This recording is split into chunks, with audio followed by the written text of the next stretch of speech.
Ahsoka overused in Star Wars? It's a statement I hear a lot when it comes to like social media and stuff like that, where I always hear that. It's always a complaint every time something new involving Ahsoka is coming out. And I kind of agree, but at the same time, I understand why this character is being used a lot. And it always is because Dave Filoni created the character and he's now in control of the creative process, and so putting his character that is most popular into everything is kind of what it is outside of the universe. But I think inside the universe, Ahsoka is like this key character with Anakin Skywalker in the Clone Wars, and even with all the Thrawn stuff as being her new series. She's going to be like this main key character in this Mandalorian verse. Whenever a Dave Filoni movie comes out, she's like one of the main particular characters. But a lot of fans of Ahsoka are starting to get tired of seeing her everywhere.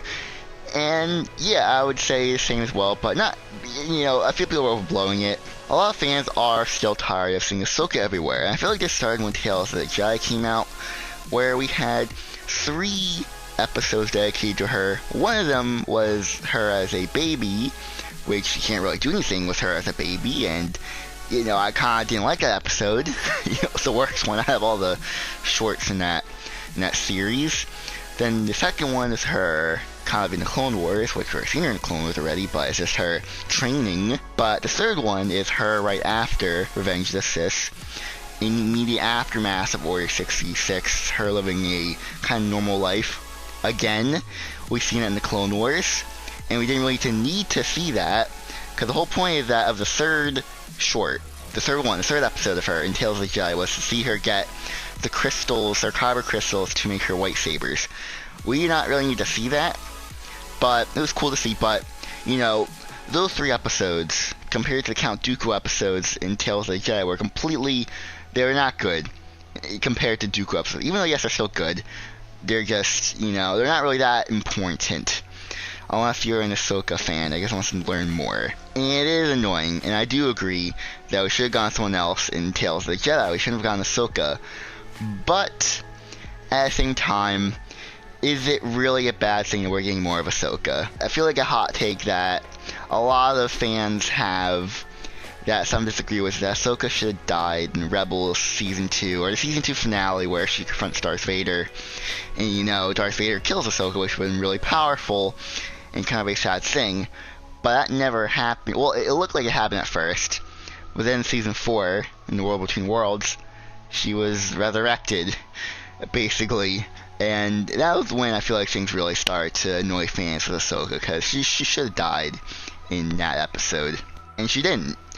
And that was sort of the breaking point with a lot of fans, because everything after that is sort of a confusing thing, because when you involve time travel and bring people back from the past to the present, it creates this confusion of whether you're in the same timeline in Star Wars. It creates a really confusing thing. And honestly, I feel like she should have just died in that Rebels episode, just to say goodbye, because her story is complete, and being another victim to Darth Vader would have been very satisfying, because Darth Vader, who is Anakin, killing his former Padawan that he spent much time with, is a real tragic event, and it would have been really tragic in a reflection on the Clone Wars, especially during Season 1, when our first meeting.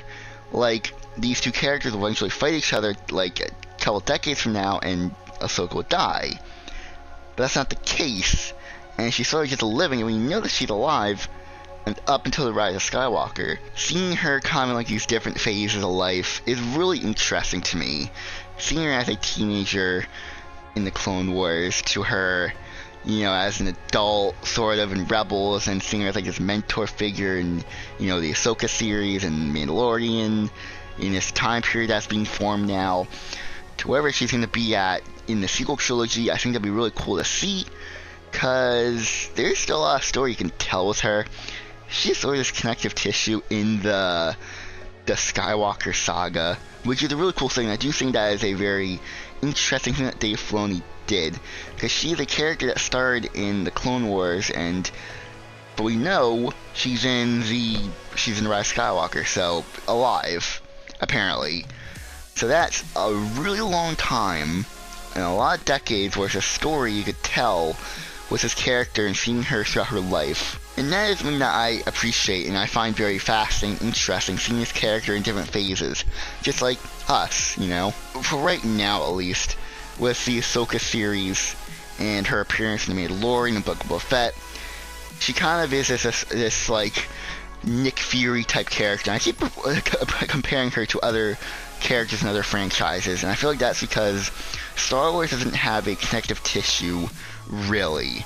Like, when you look at all the shows and movies, you know, you have Anakin Skywalker and Luke Skywalker, but they can only go so far in, you know, their stories, because we know their stories already. They can only be in so many places. But with Ahsoka, she could be everywhere.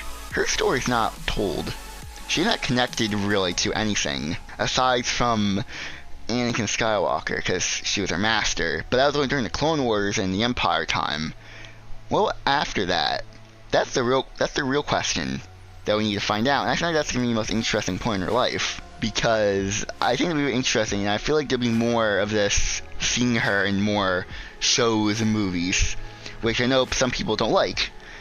And that's a full circle of this video, because most people, I see a portion, do not like Ahsoka being in everything, and I get that. But where I'm coming from, I think it's just more interesting to see her in everything as like a connective tissue. But that could obviously change, which I kind of want to, because Ahsoka isn't really doing anything. There's no grand story with her. There's no poetry. You know, the George Lucas rhyming. There's none of that really anymore with Ahsoka, but maybe there will be. Maybe there'll be new rhymes when her story's finished in the year 2050. Now, who knows, but I'm going to end it here. If you guys enjoyed, hit the like button, subscribe. Do you agree or disagree? Because I'm going to go now, so goodbye, everyone.